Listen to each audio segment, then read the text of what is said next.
देवी और सज्जनों, कल एक प्रश्न उठा था।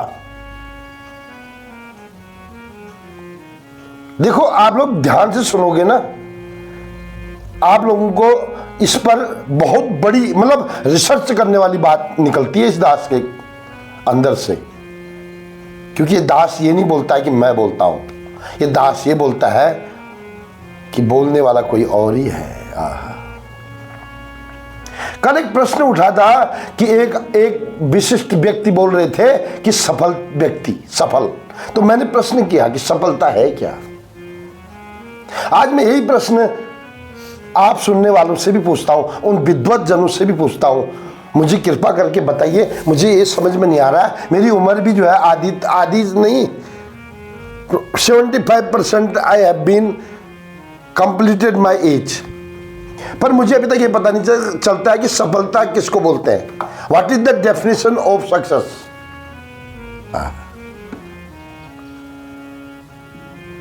तो देवी और सज्जनों, अगर हम इसको वैज्ञानिक तरीके से लें, व्यावसायिक तरीके से लें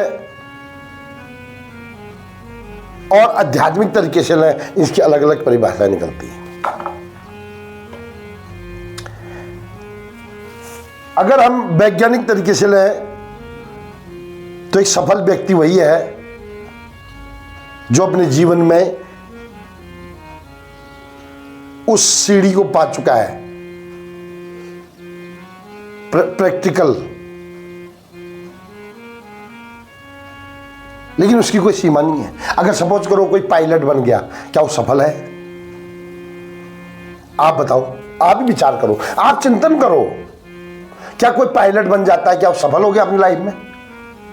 अच्छा, अब इसको चलते हैं व्यावसायिक तरीके से। सपोज करो मैं अभी अरबपति बन जाऊं, भैया कोई देर थोड़ी लगती है, आजकल मोबाइल पकड़कर भी करोड़पति बने, क्या वो सफल है? देवी और सज्जनों, अब मेरे दृष्टिकोण, मेरे गुरुदेव के दृष्टिकोण से अगर आए तो सफलता वही है, मनुष्य जीवन दुर्लभो मानव देह। शायद ये मनुष्य जीवन बड़ा दुर्लभ है। आप इसको तर्क से समझो, तत्व से समझो, ऐसे नहीं शास्त्रों से मत समझो, ऐसे समझो। एक ही दिन में कुत्ता भी पैदा होता है, एक ही दिन में कछुआ भी पैदा होता है, एक ही दिन में बैल भी पैदा होता है, एक ही दिन में आदमी भी पैदा होता है। अब उन चारों की सफलता किस बात की है? वो जो तीन जानवर हैं, वे जानवर भगवान का भजन नहीं कर सकते, वे जानवर अच्छा बुरा में अंतर नहीं समझ सकते, लेकिन मनुष्य समझ जाता है। अगर मनुष्य अपनी होश खोने के बाद गलत और सही का फर्क जान जाए, संस्कारिक हो जाए और भगवत नाम उसे मिल जाए, तो मेरे ख्याल से वही सफल व्यक्ति है। अब ये आप बोलोगे, कल तो बोल रहा था कि तुम नाम की चर्चा करेंगे, तो ये नाम की चर्चा से पहले ये भूमिका में आ रहा हूं मैं। देवी और सज्जनों, हनुमान चालीसा लोग पढ़ते हैं, सुंदरकांड लोग पढ़ते हैं, तो हनुमान जी ने सिर्फ राम नाम की महिमा बताई। हनुमान जी ने कोई अनुष्ठान नहीं किया अपने जीवन में, सिर्फ राम नाम जपा बस। तो हनुमान जी के इस राम नाम जपने के बाद आइए एक छोटी सी बात सुनते हैं, इस संगीत के माध्यम से आपको समझ जाएंगे। राम नाम की लूट है, लूट सके तो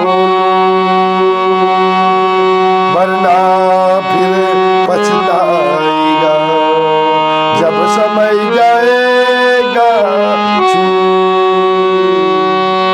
देखो, इस वक्त जवानी है, जुबान है, दिखते भी हो, अच्छे दिखते हो, इस वक्त भगवान के नाम लेने का अभ्यास कर लो।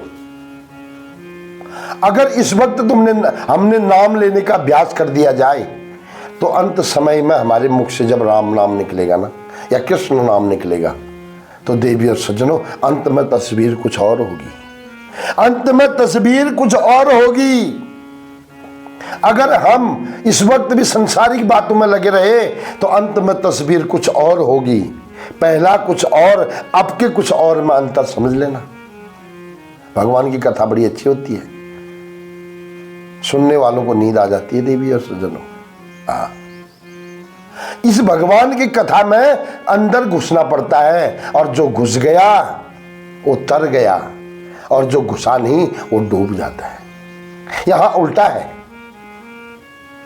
तो मिलते हैं कल, किसी एक ऐसा प्रसंग बताऊंगा कल, जिस नाम के चक्कर में एक भक्त कैसे विष्णु लोक तक पहुंचा, उसकी कथा कल करेंगे। बने रहे मेरे साथ। राधे राधे, जय श्री कृष्ण।